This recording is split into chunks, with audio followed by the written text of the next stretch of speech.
La situation entre l'Algérie et la France s'aggrave. Ça a commencé avec le Maroc et le Sahara occidental fin juillet 2024. Les autorités algériennes officiellement travaillent sur une liste de 140 personnalités françaises qui seront interdites d'entrer sur le territoire algérien.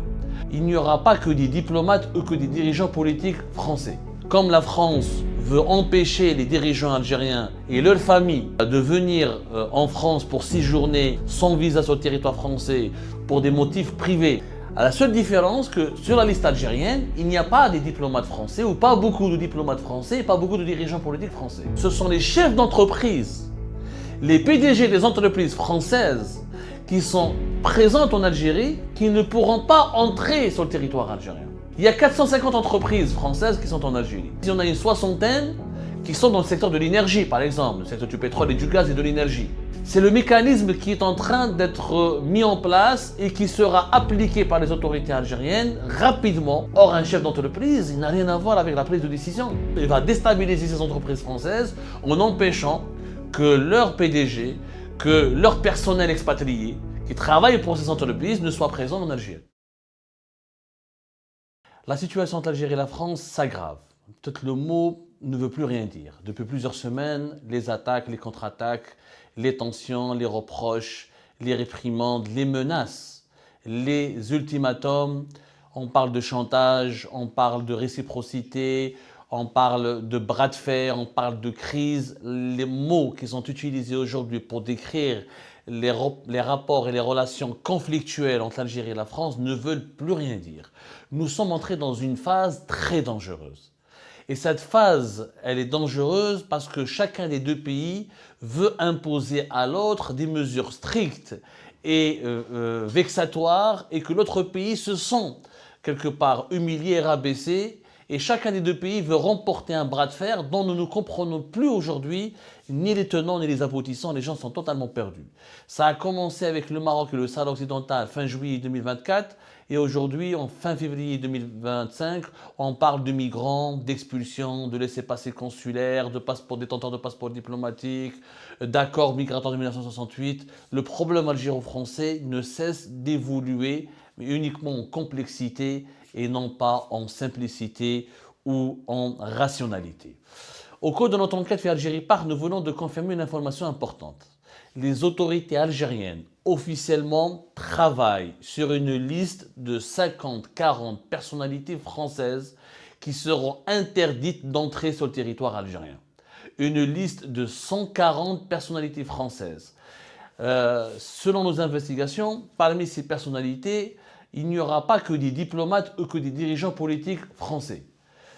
Cette mesure, elle se veut être une riposte directe au dispositif qui a été évoqué par le chef de la diplomatie française Jean-Noël Barrot et le Premier ministre français François Bayrou, à savoir des mesures de restriction visant les dignitaires du régime algérien. Comme la France veut empêcher les dirigeants algériens et leurs familles qui détiennent des passeports diplomatiques de venir en France pour séjourner, comme le prévoit l'accord de juillet 2007, sans visa sur le territoire français, pour des motifs privés, que ce soit pour du shopping, pour passer des vacances, pour venir se soigner, pour voir de la famille, pour voir des parents. Ils ont le droit de rester en France 90 jours sur une période de 180 jours. C'est-à-dire ils peuvent rester en France 3 mois par semestre. Comme la France veut cibler les dirigeants algériens et leurs familles, ce qui représente un nombre important, il y a plusieurs centaines de personnes qui détiennent le passeport diplomatique. En Algérie, les conseillers à la présidence, les membres du gouvernement, les généraux de l'armée, certains généraux de l'armée, les responsables des chefs de sécurité, des services de sécurité, même l'imam de la grande mosquée d'Alger, il a le passeport diplomatique. Donc vous imaginez que ces sanctions qui empêcheront les dirigeants algériens d'aller en France, de rentrer en France pour eux et pour leur famille, je dis bien, leur famille, c'est-à-dire leurs épouses et leurs enfants. Ça va donc créer une forme d'exclusion et une forme de rejet total de ces dirigeants algériens et de leur famille qui ne pourront donc plus bénéficier de leur liberté de voyager telle qu'ils se le permettaient, parce qu'ils jouissaient réellement de cette liberté de voyager en France et sur le territoire de l'Union européenne. Parce que les dirigeants algériens, quand ils viennent en Europe, ils entrent par la France. C'est la France qui leur offre le plus de privilèges et d'avantages. Il n'y a pas le même accord qui dispense les dirigeants algériens de ne pas avoir de visa pour entrer, pour rester 90 jours en Espagne, en Allemagne, en Suisse ou ailleurs. Il n'y a que la France qui offre ce privilège-là, qui a été négocié entre les deux pays. Pour riposter à cette mesure vexatoire, cette mesure considérée par les dirigeants algériens comme une humiliation que la France veut leur infliger, une mesure humiliante, les autorités algériennes préparent une liste de 140 personnes. À la seule différence que sur la liste algérienne, il n'y a pas des diplomates français ou pas beaucoup de diplomates français et pas beaucoup de dirigeants politiques français. Pour une évidence, on l'a expliqué ce matin, la réciprocité ne peut pas s'appliquer de façon franche ou de façon transparente du côté de l'Algérie, parce que les dirigeants politiques français ne viennent pas passer des vacances en Algérie. Il n'y a pas de dirigeant politique français qui a une villa en Algérie ou qui vient passer des vacances à Oran. Leurs enfants n'étudient pas dans les universités algériennes, ils ne sont pas soignés dans les hôpitaux algériens. Donc pour eux, l'Algérie, ce n'est pas un centre d'intérêt. Donc le pouvoir algérien a imaginé un autre mécanisme qui est beaucoup plus sournois et qui risque d'avoir autant de dégâts. C'est que le pouvoir algérien est en train d'imaginer une liste, de préparer une liste où ce sont les chefs d'entreprise, les PDG des entreprises françaises qui sont présentes en Algérie, qui ne pourront pas entrer sur le territoire algérien. Il y a 450 entreprises françaises qui sont en Algérie. On estime que ces 450 entreprises françaises, dont certaines sont présentes depuis des décennies, ont créé l'équivalent de 100 000 emplois directs et indirects, si on calcule les emplois directs et indirects. Ces 450 entreprises, il y en a une soixantaine qui sont dans le secteur de l'énergie, par exemple, le secteur du pétrole et du gaz et de l'énergie. Donc, elles ont des marchés en Algérie, elles ont des usines en Algérie, elles ont des représentations importantes en Algérie. Par exemple, les banques françaises, la BNP, la Société Générale, la Natixis, ils ont des succursales en Algérie. Et l'idée sur laquelle travaille en ce moment le pouvoir algérien, c'est ce que nous avons pu découvrir en exclusivité au cours de nos investigations, est d'empêcher les hauts responsables, les dirigeants de premier plan de ces sociétés françaises de pouvoir venir en Algérie, d'accéder au territoire algérien pour rendre visite, pour tenir des réunions avec leurs filiales algériennes ou leurs succursales, pour rencontrer les responsables de leurs filiales algériennes ou pour chapeauter ou surveiller ou superviser les activités de leurs entreprises implantées en Algérie. C'est le mécanisme qui est en train d'être mis en place et qui sera appliqué par les autorités algériennes rapidement, le jour même où la France va refouler ou va annoncer officiellement la mise en place de l'interdiction d'entrer sur le territoire français contre les 112 dirigeants politiques et militaires et diplomates algériens dont nous avons parlé hier sur Algérie Part. Le jour même, l'Algérie va appliquer cette réciprocité. Malheureusement, cette réciprocité elle est beaucoup plus brutale, beaucoup plus violente du côté algérien, parce qu'elle ne touchera pas les personnalités politiques, elle touchera les chefs d'entreprise. Or, un chef d'entreprise, il n'a rien à voir avec la prise de décision.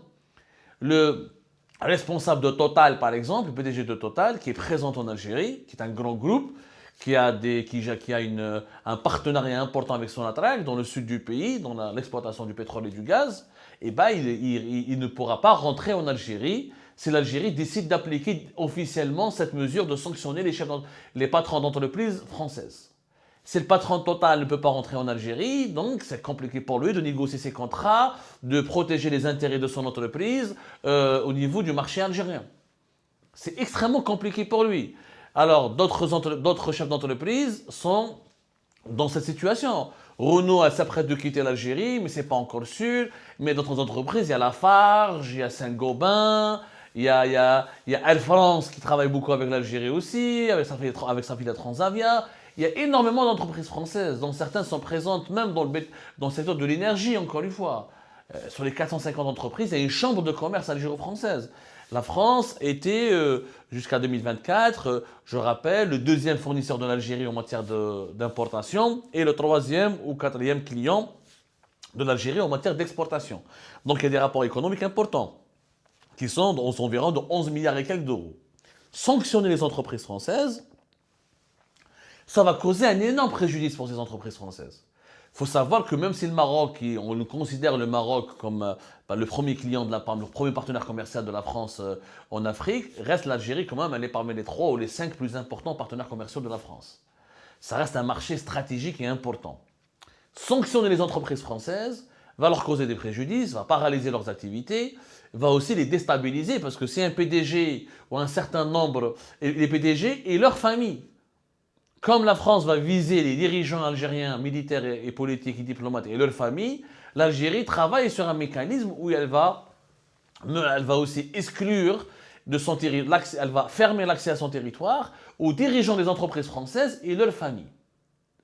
Ça va être très compliqué pour les acteurs économiques qui finalement seront pris en otage dans ce conflit géopolitique et diplomatique de plus en plus violent et de plus en plus toxique qui oppose l'Algérie à la France. Les entreprises françaises, déjà qui sont confrontées à une concurrence rude de la part des entreprises turques, de la part des chinoises et d'autres nationalités, d'autres grands pays. Le marché algérien qui est devenu de plus en plus compliqué. Déjà, depuis le début de la crise algéro-française, en fin juillet 2024, la France, on a bien vu les chiffres, les exportations de produits agricoles, elles sont en train de chuter. Alors la France exporte des voitures, exporte des machines vers l'Algérie, elle exporte des équipements industriels, elle a des marchés importants, encore une fois. Si ces entreprises, leur vie devient un enfer ou un cauchemar en Algérie, il y aura non seulement des pertes, une facture salée, mais aussi un recul sur le marché algérien et un recul international qui va se faire sentir au niveau de leur bilan global concernant leur activité internationale. Les entreprises françaises, naturellement, il faut le dire, il faut être honnête, n'ont aucune influence sur les prises de décision du ministère français de l'Intérieur, ou sur le Quai d'Orsay du ministère des Affaires étrangères, ou le Premier ministre, ou le président de la République française, Emmanuel Macron. Ce dispositif algérien soulève des questions. Soulève des questions du point de vue de la moralité, du point de vue de la conformité avec la rigueur morale et de la conformité avec l'éthique de cette décision. Est-ce que c'est juste de sanctionner une entreprise française? Pour moi, non. Moi, je ne vois pas l'utilité, ni l'opportunité, ni la justice, ni la justesse, ni le bien fondé d'aller sanctionner, de s'en prendre à une entreprise française où, parce que quand on sanctionne, je précise, l'Algérie ne menace pas d'exclure les entreprises françaises. Elle ne les menace pas parce qu'elle ne pourra pas le faire. Il faut être sincère. Même si l'Algérie veut supprimer les marchés ou stopper les contrats dont bénéficient les entreprises françaises, elle ne pourra pas le faire parce que ces entreprises françaises peuvent aller se plaindre au niveau des chambres de commerce internationales, peuvent lancer des procédures et des processus d'arbitrage en droit commercial international et elles peuvent infliger à l'État algérien des fortes amendes pour qu'elles soient dédommagées. Les États dans le monde entier sont confrontés à ces processus d'arbitrage internationaux pour justement ne pas léser les entreprises. Quand une entreprise se sent lésée par un État, elle peut aller, il y a à Washington, il y a à Genève, il y a à Londres, il y a à Paris, il y a des instances d'arbitrage international qui permettent de désigner des arbitres pour trancher sur des litiges qui opposent les entreprises à des États. Et quand les États perdent, ils doivent payer de l'argent, ils doivent payer des factures. Et s'ils ne payent pas ces factures, on peut saisir leurs biens. On peut saisir par exemple les avions d'Air Algérie, on peut saisir des locaux qui appartiennent à l'État algérien à l'étranger, ou des navires qui appartiennent à des sociétés qui sont dont l'État algérien est actionnaire. Donc c'est pour ça que nous avons on gagne très rarement en arbitrage international. L'Algérie, pour donner un chiffre, entre 2022 et 2023, elle a perdu jusqu'à l'équivalent de 400 millions de dollars dans différentes procédures d'arbitrage international. Donc le régime algérien ne peut pas s'aventurer dans une doctrine, dans une politique de sanctionner directement ou de menacer directement ou de torpiller directement les entreprises françaises.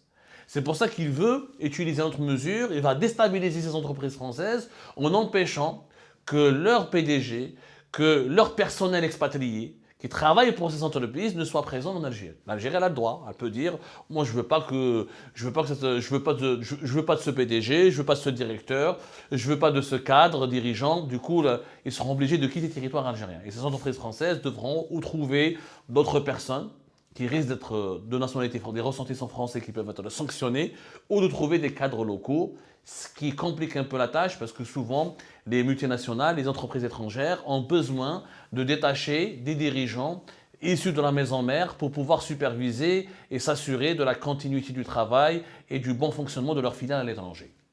Voilà le dispositif qui sera mis en place. Plus de 140 dirigeants d'entreprises françaises qui sont dans le viseur et dans plus de 140 dirigeants français. Il y a des diplomates parmi eux, mais le gros contingent de ces 140 personnalités françaises sera composé de chefs d'entreprise, de PDG, de premiers responsables, de hauts cadres dirigeants d'entreprises françaises qui investissent en Algérie. C'est une information que nous avons pu confirmer au cours de notre enquête et que nous avons voulu partager avec vous. Elle est alarmante, elle est inquiétante parce qu'elle aggrave, elle témoigne d'un climat plus que malsain, un climat dangereux et toxique entre les deux pays. Aucun des deux pays n'est vraiment gagnant dans ce bras de fer. J'espère que le bon sens finira par triompher et que le dialogue ou qu'une médiation pourra s'instaurer entre les deux pays pour empêcher que ces scénarios cauchemardesques ne se concrétisent réellement sur le terrain. Et ben c'est la fin de cette vidéo les amis, je vous remercie comme d'habitude pour avoir suivi jusqu'à la fin. N'oubliez pas de nous laisser vos commentaires et vos réactions sur la vidéo et de vous abonner à la chaîne si vous n'êtes pas encore abonné. Donc je vous remercie vraiment très chaleureusement pour votre soutien à notre chaîne. Nous avons dépassé les 28 000 abonnés et nous avons comme objectif les 30 000 avant la fin du mois si c'est possible ou pendant le mois prochain. Donc voilà, merci beaucoup pour votre soutien et vos abonnements. Et merci aussi pour vos commentaires et vos discussions très animées dans la section des commentaires. Donc, vous n'oubliez jamais de décortiquer bien un sujet sur tous les points qui ont été abordés dans la vidéo et ça fait vraiment plaisir quand moi-même je ne fais pas de commentaires, je m'appuie sur vous pour que vous puissiez bien expliquer les choses et en faire des discussions civilisées et dans tout le respect possible. Donc voilà, merci beaucoup et à la prochaine dans une nouvelle vidéo. Au revoir.